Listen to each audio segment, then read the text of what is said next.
Hey gardening friends, ready to grow healthier plants, bigger harvests, and smarter gardens? Let's get started.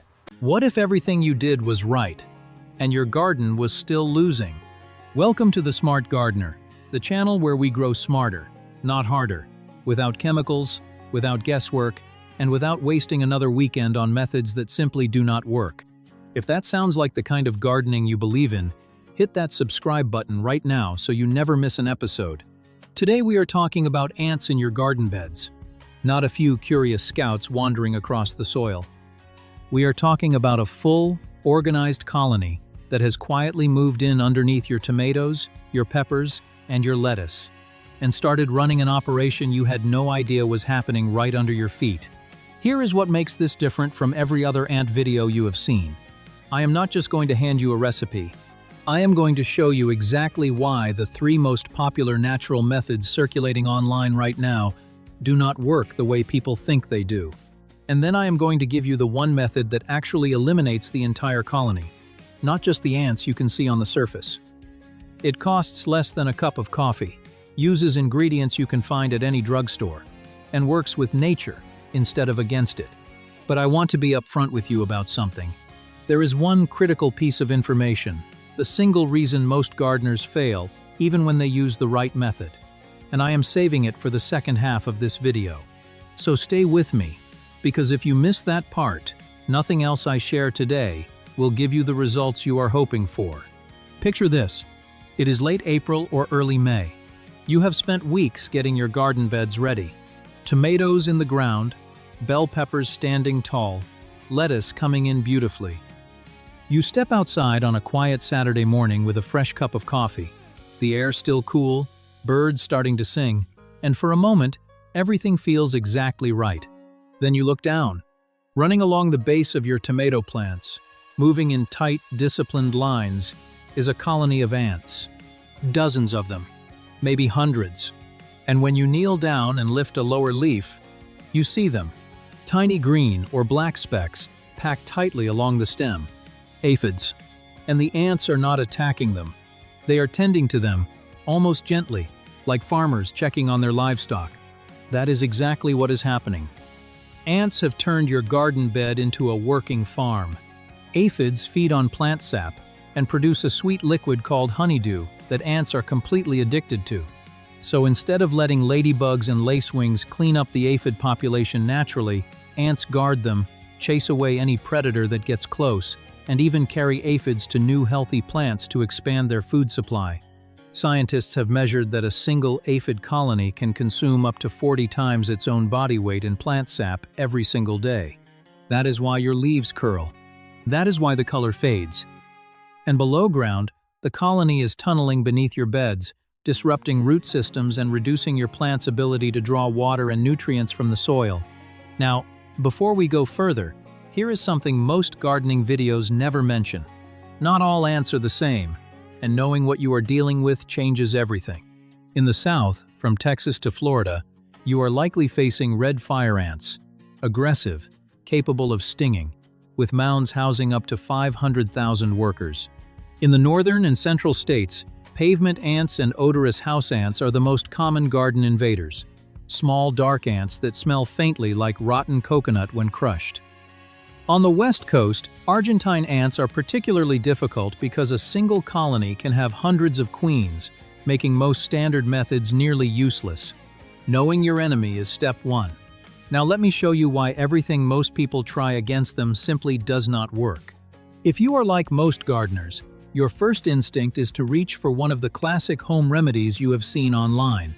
And if none of them gave you lasting results, that is not your fault. These methods were never going to work the way you hoped, and here is exactly why. The most common one is white vinegar. Yes, if you spray it directly on an ant, the acetic acid will kill it. But under a summer sun, vinegar evaporates completely within 1 to 2 hours, leaving no barrier, no residual effect whatsoever. The colony underground, which can number in the tens of thousands, never feels a thing.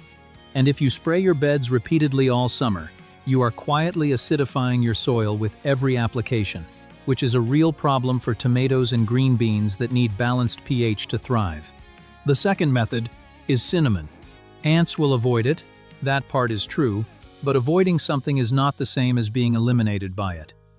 They simply reroute to your next garden bed, often spreading across a wider area than before.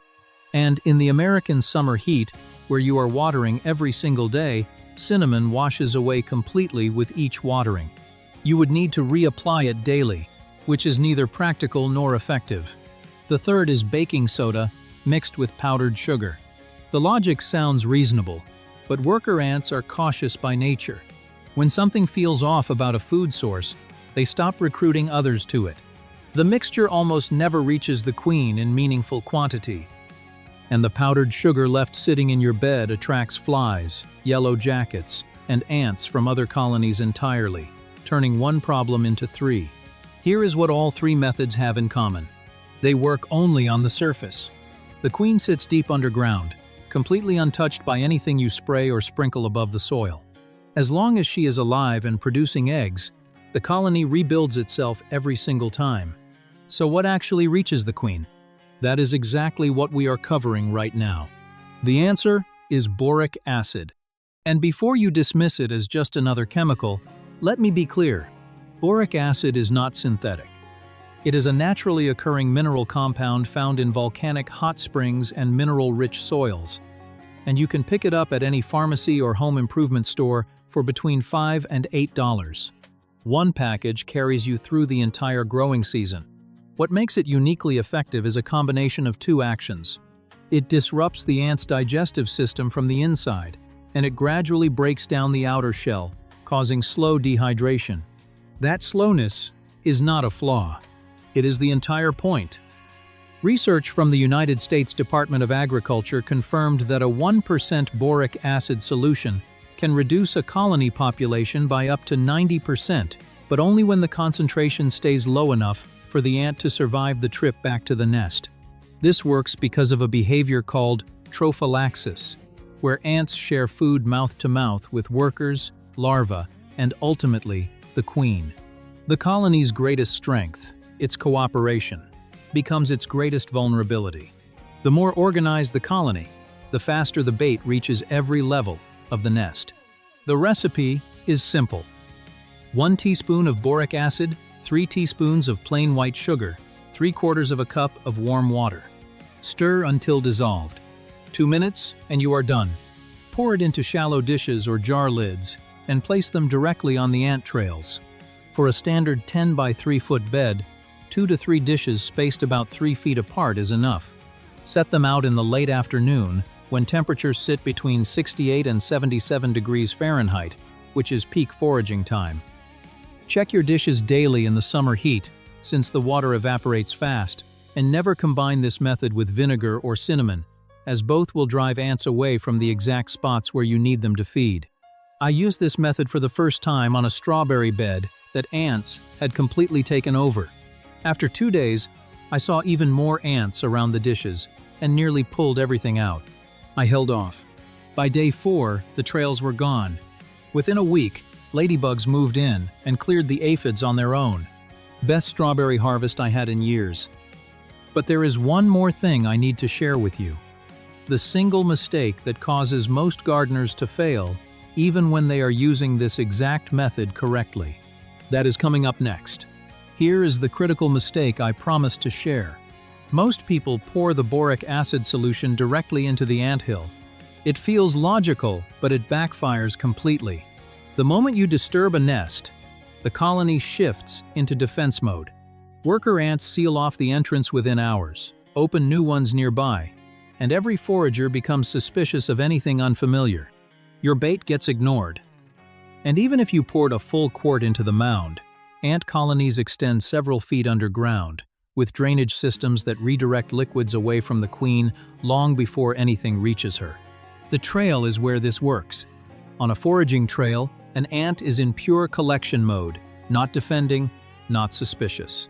It finds your bait dish, loads up, and heads straight back to share. One ant becoming 20, then 100, all carrying the solution deeper into the nest than you could ever reach from the outside. If 3 days pass without results, check 3 things. First, Top off your dishes since summer heat evaporates the solution fast. Second, confirm your dishes are actually sitting on an active trail, not beside it. Third, if ants are dying right next to the dish without carrying anything away, your concentration is too high. Add more water and try again. For large colonies, allow 5 to 7 days. If you are in the south dealing with fire ants, refresh your bait weekly for up to 6 consecutive weeks. To keep ants from returning, lay 2 to 3 inches of cedar or cocoa hull mulch around your beds, grow mint in containers along the edges, and plant basil near your tomatoes. Starting in March, do a weekly walk through your garden when soil temperatures rise above 50 degrees Fahrenheit. That is when new colonies begin forming, and catching them early makes everything easier. Here is what we covered today. Ants farm aphids in your garden beds, causing damage both above and below the soil. Vinegar, cinnamon, and baking soda fail because they never reach the queen. Boric acid works because its slow action lets ants carry it through the colony via trophallaxis until the queen is gone. 1 teaspoon of boric acid, 3 teaspoons of sugar, 3/4 of a cup of warm water. Place it on the trails, not the anthill. Once the ants are gone, ladybugs and lacewings return and handle the aphids naturally. You do not need to wage war on your yard. You just need to be smarter than the colony. And now you are. Drop your experience in the comments, subscribe to The Smart Gardener for more chemical-free solutions, and join us next time when we tackle slugs without beer traps or poison. See you then.